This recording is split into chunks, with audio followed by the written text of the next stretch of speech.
All right, what's shaking, guys, man? Welcome back, or welcome for the first time. Who knows? You know what I mean? This is George. You know, Rhyme Rate is the channel, of course, man. All right, we got Dave, my 27th birthday that we're going to rock out to today, man. Shout out to everybody that's been on me to get this one done. Probably the biggest request, man. It was this one. The boy who played the harp, too, was a big request. So, yeah, but this one was the biggest request, man. So, shout out to everybody from the UK, or not the UK, getting this on my radar, man. I did chapter 16 with him and Kano. Make sure you check that joint out. That's on my channel. Let's get to it, man. Let's get to it. I'm going to keep it real. I was kind of avoiding this one when I saw the time. I looked at it like maybe a couple weeks back, and it said 7 minutes and 51 seconds. What is it? 7 minutes, 51 seconds?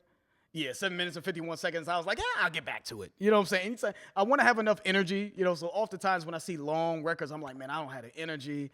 Especially with somebody like Dave or King Los or somebody that you know is going to be very layered with a lot of depth. You know, you want to have enough energy. So I feel like today I got a decent amount of energy. So let's get into it, though, man. Dave, my 27th birthday, off of the album, The Boy Who Played the Harp. Look, white fish on the coast of the Caribbean. My life is a film, hero and villain. I'm playing both in the script, worthy of Spielberg or Christopher Nolan. Reading a constant overachieving. I know I ain't as rich as them people with old money, but I didn't know money. They mocked me online for speaking up on all of our issues and being vocal. The shit that I see on socials, but Okay. I felt like there was a lot in there. Maybe not. Sounded like it. He started the song off by saying that he said white fish on the coast of the Caribbean. So he's on the Caribbean, and then he said, my life is a film, hero and villain. I'm playing both in the script. My life is a film, hero and villain. I'm playing both in the script. I think that's self-explanatory. There are parts of Dave that could be, you know, he could be heroic, and there are other parts of Dave that could be looked at as a villain, depending on what we're talking about, right? So I like that. And then he mentioned Christopher Nolan, Steven Spielberg, legendary directors, you know what I'm saying? So these are like epics. My life is like an epic, you know what I'm saying? Whether it's heroic or I am an epic villain, you know what I'm saying? Because both of those directors make big, major box office films. And then he had mentioned something about being mocked. Is that a thing? I didn't know about that. Does Dave get mocked for his sort of social commentary? Yeah, let me know. I didn't know that was a thing with Dave. money, but I didn't know money. They mocked me online for speaking up on all of our issues and being vocal. The shit that I see on socials, but how can I stay silent when I'm out in Barbados, white people mistreating locals? The villa in Jamaica, but it's owned by the Chinese. Head to the right beach and they're charging us 5 each. They say the Caribbean paradise, like why leave? But how can I be silent when there's blood on the pine trees? Most of us would sacrifice our soul for the right fees. Before I find love, I'm just praying I find peace. Before I find love, I'm just praying I find peace. You know what I believe? I don't know if I handled it well. It's Yeah, you know, who was it? The famous song Blood on the Leaves, right? Blood on the Leaves. Was that Nina Simone? The song Blood on the Leaves, right? The famous song Blood on the Leaves. Kanye used it on Yeezus, I believe, as well. Blood on the Pine Trees, right? You know, and I think that he's speaking to, because he had mentioned like in Jamaica, the Chinese own the vast majority of the land. And then he said the white people in Barbados are mistreating the locals. And I think in general, the word that I'm thinking of is just those lands being colonized, right? And the people who are indigenous to those lands they don't own anything. You know what I mean? Essentially, they're looked at as potentially second-class citizens, right? You know what I'm saying? They're being their lands are being exploited. They're not benefiting from anything. So heavy, but blood on the pine trees, the way he kind of flipped that, it's like the cost. I'm having this luxurious vacation. I'm supposed to be enjoying myself. But Dave has you know, he just has this understanding, right? This consciousness to understand that it comes at a cost. You know what I mean? To the people there. This pine tree, you know, or palm tree that represents sort of, you know, the beauty of great weather and luxury, right? But there's blood on it. So the sort of contrasting sort of at what cost does this luxury come? I just really, really like that line. The way he flipped that. Most of us would sacrifice our soul for the right fees. Before I find love, I'm just praying I find peace. Before I find love, I'm just praying I find peace. You know what I believe? I can't find love until I find peace. He said, before I find love, I just pray that I find peace. It's going to be impossible for me to find love until I find peace. I can't be the person that someone else needs me to be until I heal myself. Before I find love, I'm just praying I find peace. You know what I believe? I don't know if I handled it well. It's fuck Coca-Cola, did I stop drinking Fanta as well?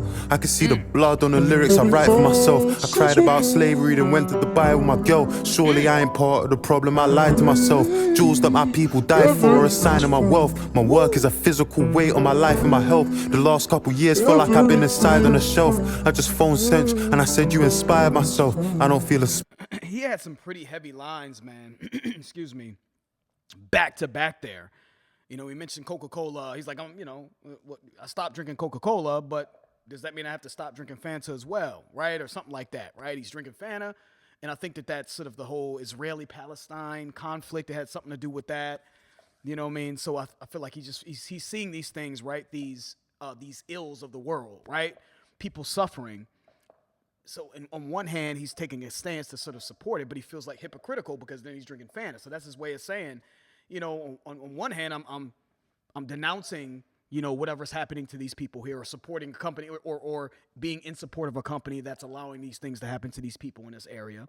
But on the other hand, I'm sort of contradicting myself. I'm almost a hypocrite, right? Because, you know, Coca-Cola owns Fanta, right? You know, fun fact, I used to work for Coca-Cola, by the way. So, but Coca-Cola, you know, owns Fanta, right? So I'm just a hypocrite, you know? So, yeah, you can't fuck with Dave on his birthday, man. Don't ever celebrate Dave's birthday with Dave. Catch him like the week later or some shit. Let's happy belated, Dave. You know what I'm saying? Let's hit the club now or some shit. Because he has like this existential, every birthday seems like it's an existential crisis that he's going through, man. I'm joking. I'm kidding. It's good that Dave has sort of this social awareness, right? And he's willing to be introspective about himself, his place, his place in the world, and what's happening in the world, his place in it. What role does he play, right? And you know, there's very, very rare that people actually take the time to digest these things, right? So I appreciate that. But it's just, you know, I don't know if he's fun at parties though. I'm gonna keep it a beam, man. Good guy.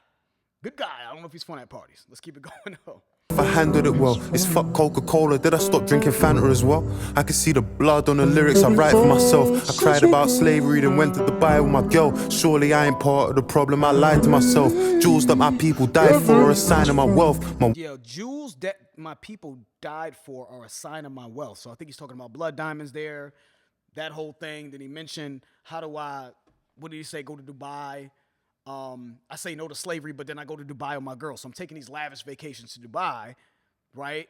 And I also have this stance that I say no to slavery, but we know what's happening in Dubai, right? These sort of illegal, or migrants that come to Dubai for a better life, I believe, are being essentially held hostage, right?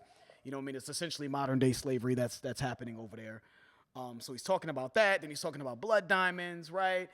You know, and it just, again, Jamaica and how the Chinese own the vast majority of that land, and then the indigenous people are not benefiting from that. They're being exploited. Barbados. Dave seems to almost like suffer from a bit of survivor's guilt. You know, like he's made it.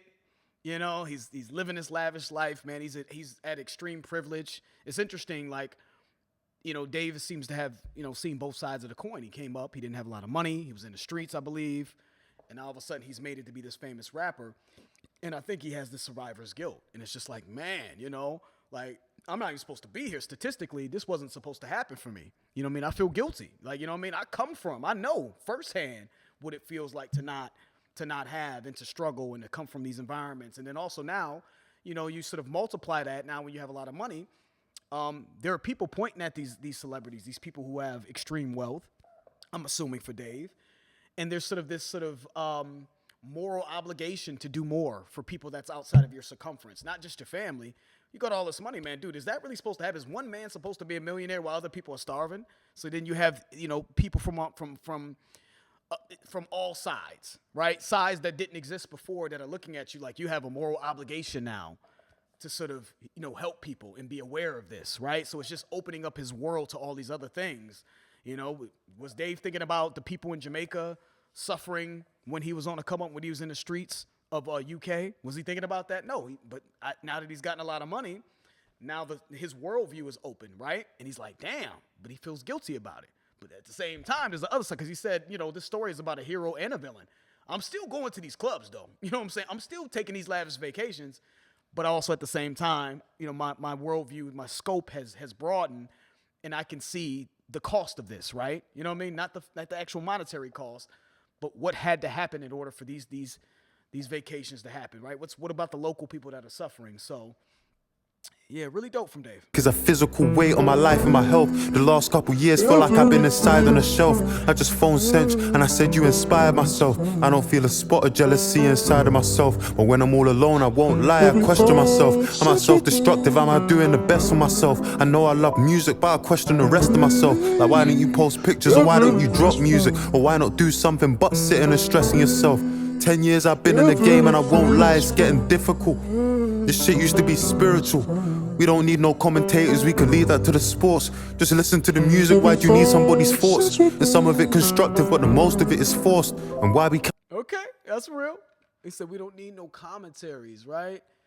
Or something like that. Leave that to the sports. You know what I mean? We don't need anybody's thoughts, right? Just listen to the music. Why you need somebody's thoughts? Yeah, I understand Dave's frustration. I feel like if I was in Dave's position as an artist, it would be frustrating to see people have sort of forced takes and rush takes. And I feel like, especially in this era, everything's sort of hyper, sensationalized, and it's a rush to say the craziest thing to go viral. So I can understand from an artist's perspective how it all feels forced and fake. But at the same time, there is an ecosystem, right? Just like sports commentary provides an ecosystem for sports to be talked about, right? Which leads to, money. Dave is an artist that is, I think he's greatly benefited from discourse, hip hop discourse, right? I think he's benefited from reactions. I think he's benefited from talks on Twitter. You know what I'm saying? It's all part of that, for better or for worse, right? You know what I mean? I know it's in terms of how his art is perceived and seeing some of the negativity that comes with some of the positivity, it can psychologically, I feel like, be draining. But there's also the benefit of it as well. So, but I see both sides. I understand where he's coming from. You know what I'm saying? That was dope, though. We don't need no commentators, we can leave that to the sports. Just listen to the music, why do you need somebody's thoughts? And some of it constructive, but the most of it is forced. And why we counting the numbers, how the music make you feel? I'm just being real. Why we counting the numbers? Why we counting the numbers, man? You know what I'm saying? How does the music make you feel? I'm not going to say numbers don't mean anything, but they damn sure shouldn't be leading in hip-hop discourse. That shouldn't be your first thought, is to talk about numbers. There's plenty of artists that are phenomenal. Many of our greats, the greatest that have ever touched a microphone, you know what I'm saying, our legends, didn't really put up a lot of numbers. You know what I'm saying? So it's clearly not about that. And there's a lot of terrible artists that I think we can all almost objectively say are horrible that put up great numbers, right? So clearly that's not the end-all, be-all. And it really shouldn't even be leading the conversation. But I'm not going to say they don't matter, though. Over time, numbers do matter, and they say certain things.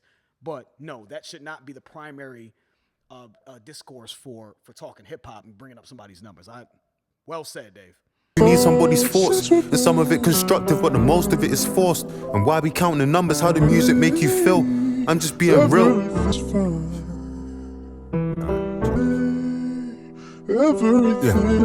White fish on the coast of the Caribbean, my life is a film. Hero and villain, I'm playing both in a script worthy of Oscar and Hollywood nominations. I'm throwing money at women in different denominations and killing the conversation. All them people told me keep grinding, be patient. It's weird being famous, trying to navigate the spaces. Feel like a celebrity, but you ain't on the A-list. And you never drop, so you ain't really on the playlist. But your fans love you, you can see it on their faces. America feels so close that you can taste it. 2017 was trying to make it to the Rangers. 2025, I'm trying to make it to the Grangers. How do I explain me and my soulmate are strangers that we've already met and I've known her for ages? How do I explain, because I'm running out of pages? How do I explain South London and its dangers? Can't recall the last time that we was all together. So interesting. Let's talk about that, right? He had mentioned America's so close that I can taste it. I've always thought that UK artists were it. I don't know. Maybe I'm losing. Maybe I'm not. It's not accurate that my thoughts concerning how UK views breaking in America. I've always thought that UK artists thought if they broke in America, it was almost like a bonus. I never knew that was necessarily a goal. I thought that there's a level of contentment that I felt with UK artists. Like, we good over here. You know what I mean? We don't need Americans. Almost like, it's almost like, the Americans, they're so cocky, they think the world revolves around them. I've seen comments even under our page on Lost to Vegas and, about just some of our comments. Like, you Americans are just so, egocentric and you think the world revolves around you. We don't need your validation and all this other stuff. So I thought from the mentality of sort of the fan base or the people commenting, I've always thought like maybe that's just, UK is perfectly fine with having that world. You know what I mean? Their legends are their legends and they don't need to break over America. But Dave is saying here, I would like to break over in America though. You know what I'm saying? Because it's the Mecca, baby. This is Mecca. And Dave is extremely successful. He doesn't need to do shit. But having that extra like notch under his belt, like, yo, I came to America, the Mecca of where hip hop comes from, and I conquered that. I understand it. One year I'm trying to make it to the Rangers. The next year that's coming, I'm gonna make it to the Granges. I don't know if he's saying Lucian Grange. He's trying to make it to being in certain rubbing shoulders with guys like Lucian Granges, but Range Rovers before that. So I'm doing the Range Rover this year. Next year, I'm unlocking a new milestone, right? Okay, let me pull it back. It's weird being famous, trying to navigate the spaces. Feel like a celebrity, but you ain't on the A-list. And you never drop, so you ain't really on the playlist. But your fans love you can see it on their faces. That's interesting. They say I feel like a celebrity, but I ain't on the A-list, right? So I'm not an upper echelon celebrity. I'm known, but not known enough. So it feels like Dave is unsatisfied. Like, I mean, he's had a lot of success. He clearly has a dedicated fan base. I'm assuming the man is rich, but that's not his ultimate goal, right? He wants more.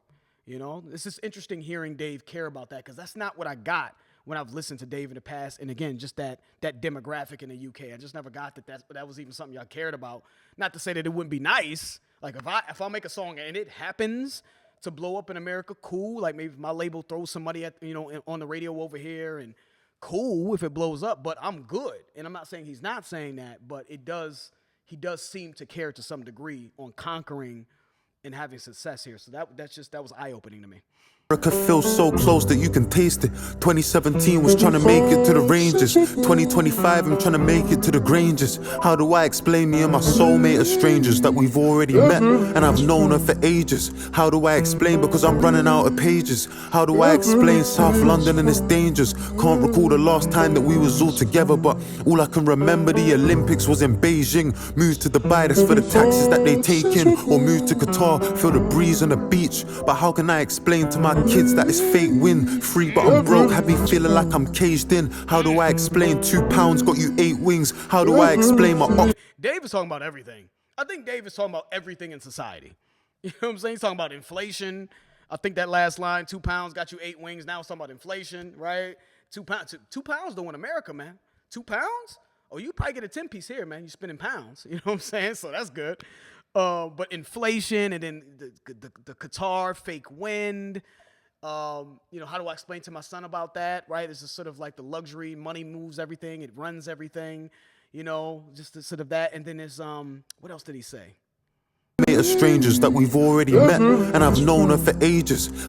To Dubai, that's for the taxes that they take in. Or move to Qatar, feel the breeze on the beach. But how can I explain to my kids that it's fake win? Free but I'm broke, have me feeling like I'm caged in. Free but I'm broke. I love that line. That's a great line. I'm free but I'm broke. He's I guess financially he's free, right? He's free from the burden of poverty, but he's broken inside, right? His soul is isn't fulfilled. Qatar, feel the breeze on the beach. But how can I explain to my kids that it's fake win? Free but I'm broke, have me feeling like I'm caged in. How do I explain 2 pounds got you 8 wings? How do I explain my ops lost but we ain't win? Girls I'm around had surgery on their hips. How do I explain that I love her the way she is? How do I explain my feelings on having kids? That it wasn't what it was, but it is what it is. How do I explain my niggas are in the hood and they don't ask for nothing even though they know they could? Cause they rather trap, rob and get it on their own. How do Okay. Yeah.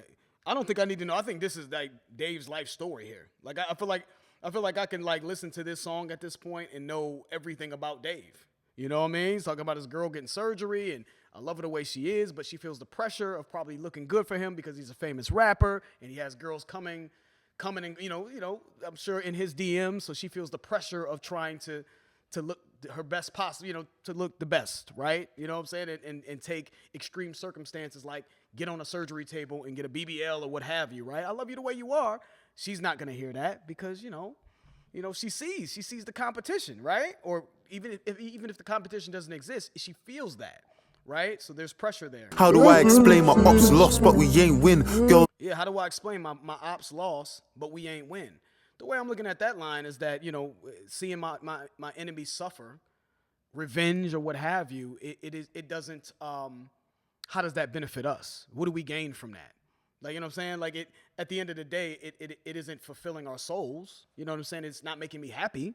There's this, maybe there's a certain satisfaction with winning, but it is not contributing to my happiness to see anyone suffer, even if it's my ops. So we didn't win anything. You know what I'm saying? They lost and we're ahead of them, but we didn't necessarily win. Right? So really, really dope line there. Wings, how do I explain my ops lost, but we ain't win? Girls I'm around had surgery on their hips. How do I explain that I love her the way she is? How do I explain my feelings on having kids? That it wasn't what it was, but it is what it is. How do I explain my niggas are in the hood and they don't ask for nothing even though they know they could? Cause they rather trap, rob and get it on their own. How do I explain these messages on my phone? I just got a call, my girl sitting in the car and it says Surge, but Surge with us in the car. I know I might sound like a villain from afar. What'd he say? Is this the villain part? Right? He started the song by saying, my life is Christopher Nolan, Steven Spielberg, right? I'm both hero and villain. And then he said, my girl sitting with me in the car. He said, I got a message from Surge, but Surge is with me in the car or some shit like that. So essentially, it's a girl that's messaging him, right? So he's cheating on his girlfriend who's with him in the car. Another girl's messaging him, but the name that came up on his phone was Surge, his man, his boy. But Surge is with him in the car. So his girl's seeing the message like, why the fuck am I seeing Surge's name pop up when Surge is right here? Unless Surge is texting from the back seat. Surge, you got to come through. Oh, yeah. And I was just texting him a meme. On your phone in the back seat. You got to come through, Surge. But that is hilarious, man. And in the car. And that's the villain, though, right? That's I'm both hero and villain, Cause they rather trap, rob and get it on their own. How do I explain these messages on my phone? I just got a call, my girl sitting in the car and it says Surge, but Surge with us in the car. I know I might sound like a villain from afar. How do I explain that my mechanic is a chick? Or why is she calling me when I don't even own a whip? Because my license is revoked. I mean, how do I explain that I don't want to heal cause my identity is pain? How do I explain? I mean, how do I explain? I wanna hit the street. I don't want to heal because my identity is pain is a really heavy line. And it feels like he's saying he identifies with pain, right? It's almost like his brand is pain, right? Like he expressing himself, because it does seem like a lot of songs that I hear from Dave are very heavy in subject matter. So if my identity is pain and I heal, then who am I, right? Like, this is what I built my entire brand on, pain, right? So if I heal that and I don't have pain anymore, it's like Lil Wayne without the motherfucking lean. It's like, damn, Eminem without the drugs, even though Eminem's still successful without the drugs, by the way. But it's like, it's not really the same. You know what I mean? Will they still love me when I'm in this healed state? So that's a really, really, really heavy line. Yeah, dope line. Since it's revoked, I mean, how do I explain that I don't want to heal cause my identity is pain? How do I explain? I mean, how do I explain? I went and hit the streets because I didn't want a boss. I ended up at work, I was barely getting paid. For someone that was 2 years above me in my age, I didn't even find it strange. I mean, how do I explain? That's interesting, right? He said, I hit the streets because I didn't want a bus. I don't know if he means taking the bus. So I ended up hustling, hitting the streets, and because I didn't want a bus. Maybe he felt the shame in having to take a bus and doing the sort of going the straight and narrow, right? I didn't want a bus. I didn't want to take a bus to go make, chump change when I could hit the streets and make more. But then when I hit the streets, it's a motherfucker that's 2 years older than me. I'm the worker for this guy. I went and hit the streets because I didn't want a bus. I ended up at work, I was barely getting paid. Oh, wait, table bus. Excuse me. I said took the bus. Bussing tables is what I think he means. So being a table busser at a restaurant is what he's saying. Got it. For someone that was 2 years above me in my age, I didn't even find it strange. I mean, how do I explain? Everything's fine. Everything's fine. Yeah. That's an interesting line, because it's like, I know people who sold drugs just for sneakers. You know, so to keep it real, and maybe they didn't sell drugs just for sneakers, but that's essentially what it ended up being. So they were terrible drug dealers, apparently. Most drug dealers I know were terrible. I always say that. Most drug dealers I know were broke. And it's like, you think about that, it's like, dude, you are risking your freedom. You could ruin your life for some Jordans. You know what I'm saying? Like, in Dave's case, I don't know what he was doing or what level he was on. But, dude, really think about that, right? You know what I mean? Just for some Jordans, you know what I mean? Just because you didn't want to work at a restaurant busting tables, you willing to take penitentiary chances, man, for that? You know, and I don't know how much money he made, but he didn't make it crazy. I don't think he was moving like that. Maybe he was. But oftentimes you have this sort of these delusions of grandeur, right? About being a fucking kingpin. And most of them, most drug dealers I know, I don't know if it's like this in the UK, were like nickel and diming it. You know what I mean? So it's just interesting what you're willing to do, what you're willing to put at risk just for the potential for something, right? Like, you might as well just bust tables, dog, because you probably making a couple $100 more on the streets, and then you're taking significantly more risk. It's just interesting to me. Let me pull that back. Everything's fine. Yeah. 52 miles from Marseille, I'm in Miraval. 4 years, 17 days, I ain't been around. I can't lie, it even shocks me that I'm still around. I can't lie, it even shocks me how I'm living now. Staring at this Rachel Jones painting, I'm sitting down. The last thing I drew was a weapon, I'm living wild. Turned 27, but I feel like I'm still a child in this. Sitting looking at this Rachel Drew's painting, I believe he said, you know, last thing I drew was a weapon, painting, art, you draw art, whatever. You know, wordplay there. You know what I'm saying? Rachel Jones painting, I'm sitting down. The last thing I drew was a weapon, I'm living wild. Turned 27, but I feel like I'm still a child in this house out in central London I can barely afford. 6 months sober and I feel like I'm Dave again. Drinking all my pain and my sorrows away again. I got withdrawal symptoms, but they happen at ATMs. Next 2 years I'll be looking at ATMs. Who's the best artist in the world? I'm saying Thames. Maybe James Blake or Jim on the... Yeah, that was tough. The ATMs withdrawal.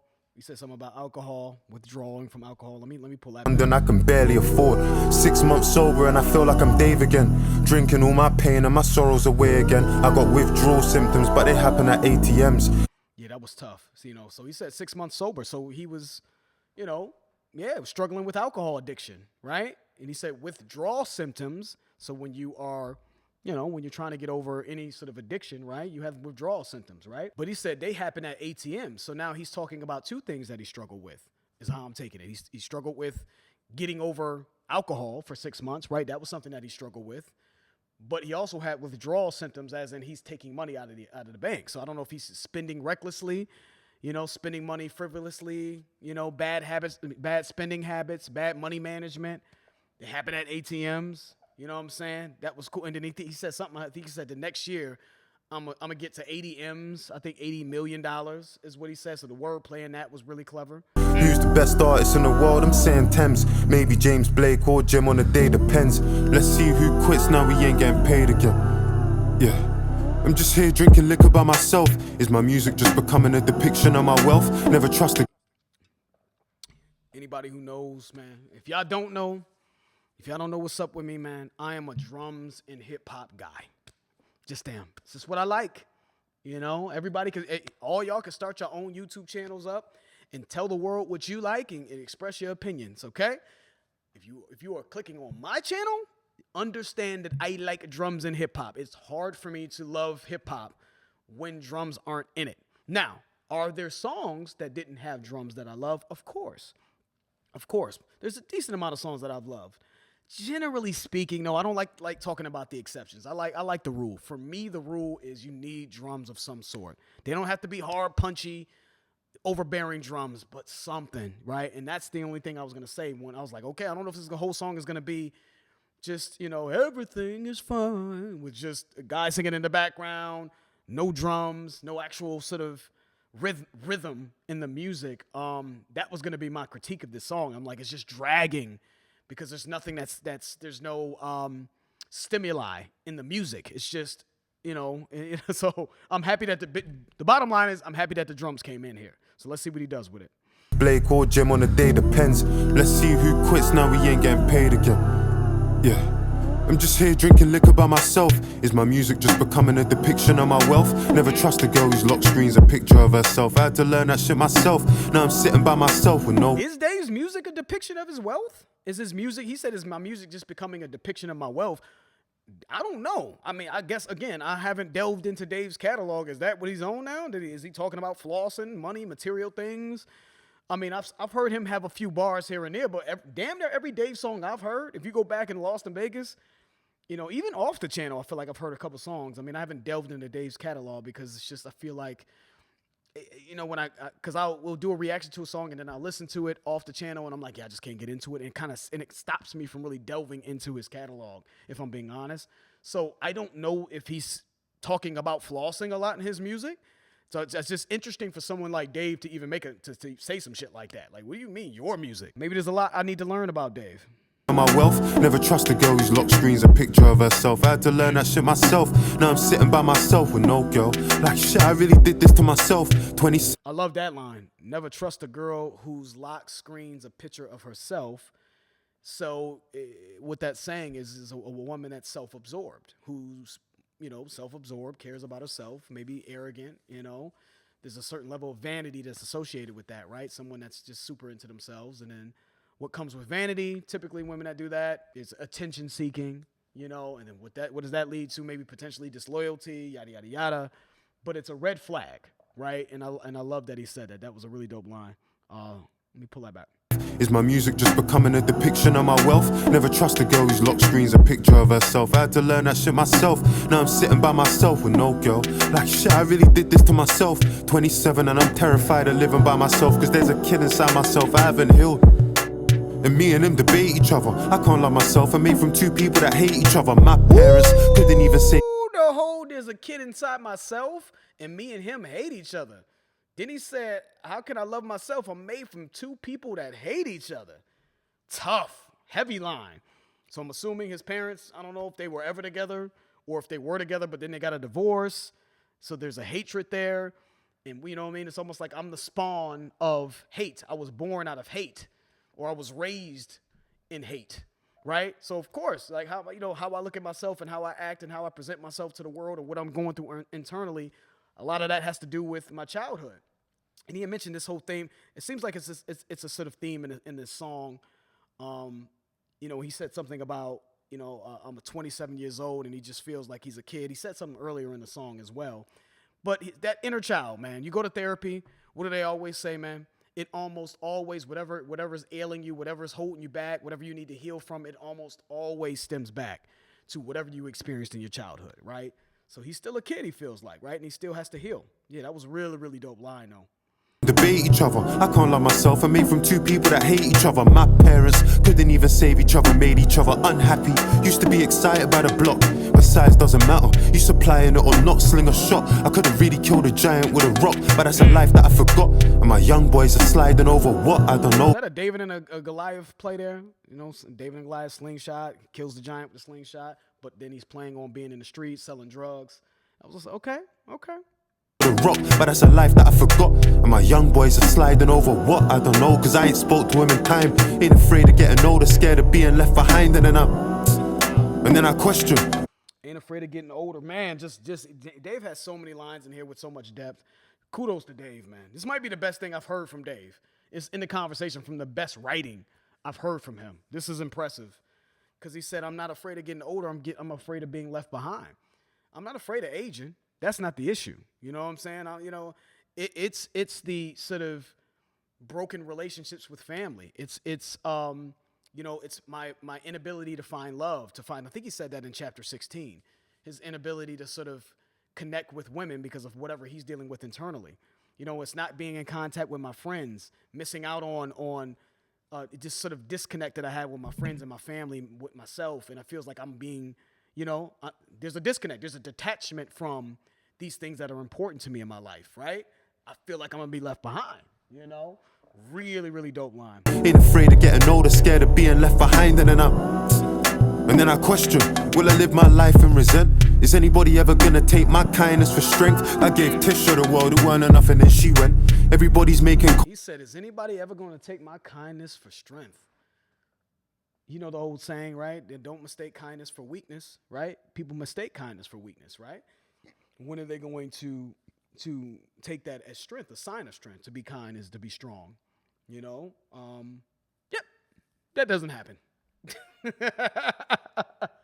Good luck with that, Dave. The world who weren't enough and then she went. Everybody's making content, but nobody's content. Safe space, can I vent? It crept up. My girl cheated on me when I was next up. It made me want it even more, man, it's messed up. I'm still walking around a veil with my chest out. That man said my girl cheated on me when I was next up. It made me want her even more. Man, I'm messed up. Yeah, you are. Yeah. Yeah. Yeah, Dave, that's some other shit right there, brother. And then he said, everybody's making content, but nobody's content. That's just, we know that, right? That's not even something that needs to be broken down. We know that. He's speaking on just the attention-seeking sort of, phase that we're in. Now, it's not even a phase. That's just the new normal now, right? We're all addicted to our phones, and everybody just wants the attention is the new currency these days, right? And you see everyone living lives, man. We're all connected to our phones and social media, and you see, and then oftentimes, man, when you see people living these lives, that's a front. You know what I mean? Oh yeah, he's got a Mercedes. Oh, yeah, but that's rented. Oh, they live in this nice house. That's an Airbnb, right? But from the outside looking in, you think that everybody's just rich and wealthy and flossing, and that's all your algorithm is feeding you. So then you look at your life and you feel inadequate, right? Everyone feels inadequate. They're feeling like they're not satisfied with what they have. They don't appreciate what they have because they feel like someone else is doing better than them, right? And it leads to depression and all these other things as well. So everybody's making content, but nobody's content. Everybody's searching for the next high of, getting to the next level, and they don't appreciate what they have in their life. I just thought that was a really dope line. I don't wanna leave my house because I'm stressed out. You done me dirty and you didn't even tell a lie. It ain't about what you said, it's what you left out. My whole life I've been feeling like I'm left out. If you fuck another girl, she say you cheated on her. And if she fuck another man, she say she stepped out. And if you ask about Dave, they say the best out. All this shit dysfunctional as hell, Dave. You fuck another girl, she say you cheated on her. If she fuck another person, she say she stepped out. You know what I'm saying? It's like, when you do it as a woman, I think he's saying like, it stepped out. They try to soften the blow. Like, no, that's cheating still. You know what I'm saying? But bottom line is don't cheat. Neither one of y'all motherfuckers. You know what I'm saying? But I think he's just speaking to the double standards there, And if you ask about Dave, they say the best out. Yeah. And I survived all these errors, cause I barely made any. I'm just speaking how I feel. Yeah. Fucked up speaking how I feel. That man said, I survived through these eras because I barely made any. So that's a little wordplay there, right? Eras, error. So I survived through these eras. I don't know. Dave's been around for a while in the game. He survived through multiple eras, right? In rap, or maybe eras of his life. You know what I'm saying? Maybe he survived from the streets. Then he survived in hip hop and became a big name in hip hop, right? You know what I'm saying? Or became a success story in hip hop. So eras, these very ERAS, ERAS, right? But then he didn't make any errors. A little wordplay there, right? ERRORS. So that was slick.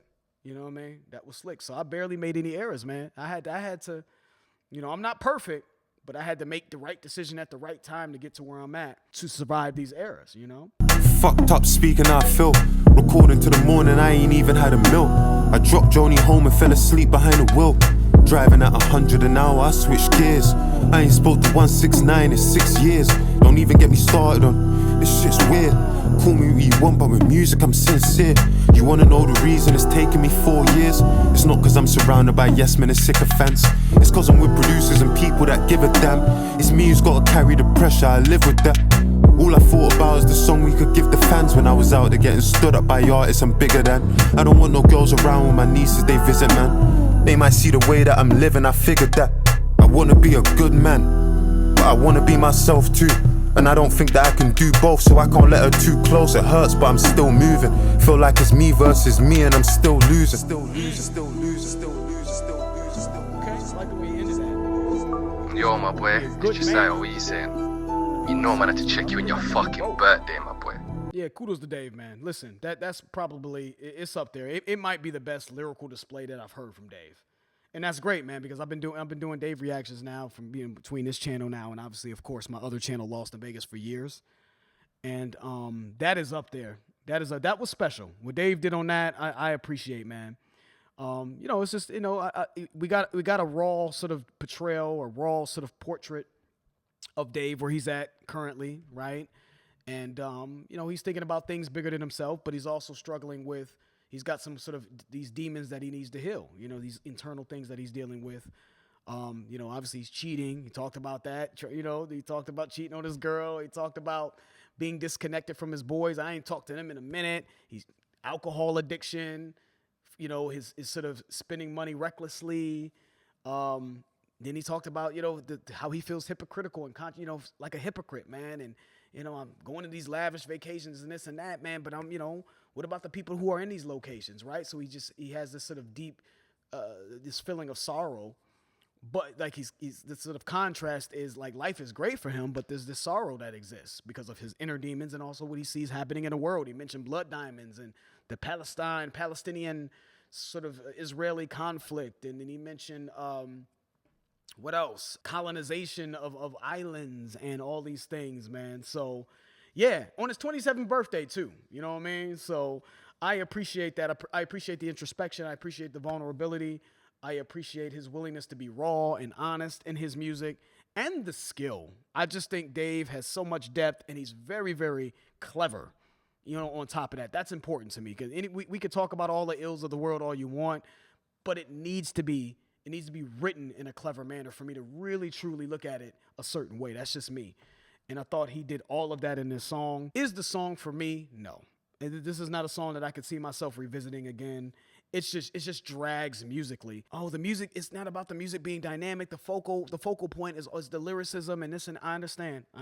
But I feel like you can be conscious, you can be socially conscious, you can be introspective, and the music can be dynamic still, right? Some of the greatest songs ever are very sort of, you know, Marvin Gaye, What's Going On? Think about that song. Do your research on that song and what he was talking about in that. But the music is incredible, right? You could talk about things and have production that elevates the music. You know what I mean? You can have production that rhythmically, I don't know, maybe it's just me. I grew up on R&B and old school, you know, everything from Motown to Stevie Wonder and all these things, all these people that have had Marvin Gaye, as I mentioned, right?